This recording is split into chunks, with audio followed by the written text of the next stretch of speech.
যেদিন রাতে রান্না করতে একদমই মন চায় না সেদিন সাধারণত এরকম মাংস, আলু আর পোলাওর চাল দিয়ে একসাথে এটা রান্না করি। এটা না খিচুড়ি, না এটা বিরিয়ানি, না পোলাও, আপনারাই বলেন এটার নাম আমি কি দিব। প্রেসার কুকারে রান্না করি, সেই সাথে পোলাওর চাল দিয়ে রান্না করি। এটা খুবই টেস্টি হয়, বাচ্চারা খুশি হয়, আমিও অনেক খুশি, কারণ খুব কম সময় লাগে যেহেতু প্রেসার কুকার ব্যবহার করেছি। তো এই যে প্রেসার কুকারে প্রথমে দিয়ে দিলাম একটুখানি ঘি। আমি সকালবেলা ওই মাখন জাল দিয়েছিলাম, সেই জায়গা থেকে একটু ঘি আর একটু সয়াবিন তেল দিয়ে এই যে এই মশলাগুলো দিয়ে দিচ্ছি। 2টা এলাচ, কয়েকটা লবঙ্গ আর ছোটো 3টার মতো তেজপাতা আর একটুখানি দারুচিনি দিয়েছি। দিয়ে একটু নাড়াচাড়া করে সাথে সাথেই আমি যে পেঁয়াজ, রসুন আর কাঁচামরিচ একসাথে দিয়ে দিলাম। আমি আজকে কোনো শুকনা মরিচ ব্যবহার করব না, শুকনা মরিচের আস্তও না, গুঁড়াও না। তারপর ফ্রিজ থেকে 2টা ছোট ছোট টমেটো দিয়েছি। একটু দই থাকলে ভালো ছিল, যেহেতু ঘরে দই নাই, টক দই নাই, তাই আর দিতে পারলাম না। একটুখানি লবণ দিয়ে তারপর মিনিট খানেকের মতো নাড়াচাড়া করে, মানে অল্প একটুখানি জল দিয়ে দিয়েছি, কারণ এটা সিটি দিব।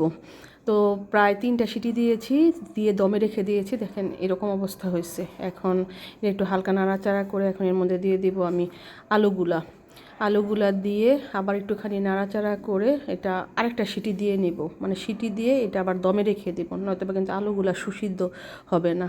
তো ওই যে এই পর্যন্ত আসছে, আসার পর আমি জল দিয়ে দিয়েছি, যে পরিমাণ চাল নিয়েছি তার 1.5 গুণ জল দিয়েছি, কারণ প্রেশার কুকারে রান্না করতেছি তো দ্বিগুণ পরিমাণ যদি আমি জল দিই তাহলে কিন্তু একদম লেটে হয়ে যাবে, সেজন্য 1.5 গুণ আমি জল দিয়েছি। তারপর একটুখানি হাফ চামচের মতো গোলমরিচ আর হাফ চামচের মতো আমার বাসায় যে গরম মশলাটা থাকে সেটাই দিয়ে দিলাম। দিয়ে একটু নাড়াচাড়া করে লবণ টেস্ট করে যখন নাকি এরকম জল শুকিয়ে যাবে, প্রায় বকবক দেখা যাবে, তখন এই প্রেশার কুকারটা দিয়ে বসিয়ে দিব 5 মিনিটের জন্য।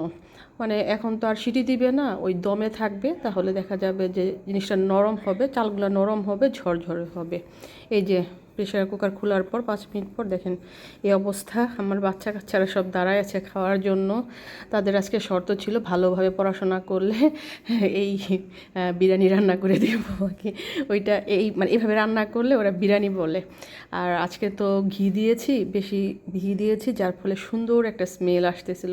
আর তেমন একটা গুঁড়া মশলা ব্যবহার করি নাই, বা বিরিয়ানির মশলাও তেমন একটা ব্যবহার করি নাই, যার ফলে সুন্দর একটা স্নিগ্ধ একটা কালার আসছে, খুবই ভালো লাগছে। রাতে বেশি আর কিছু করি নাই, সালাদ, ওই শসা আর একটুখানি পেঁয়াজ কুচি এই দিয়েই চালাইছি।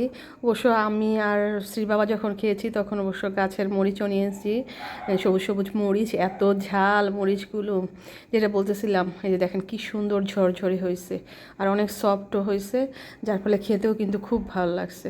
যাই হোক, ঝটপট এই রেসিপিটা আপনারা একদিন ট্রাই করে দেখতে পারেন, আশা করি হতাশ হবে না।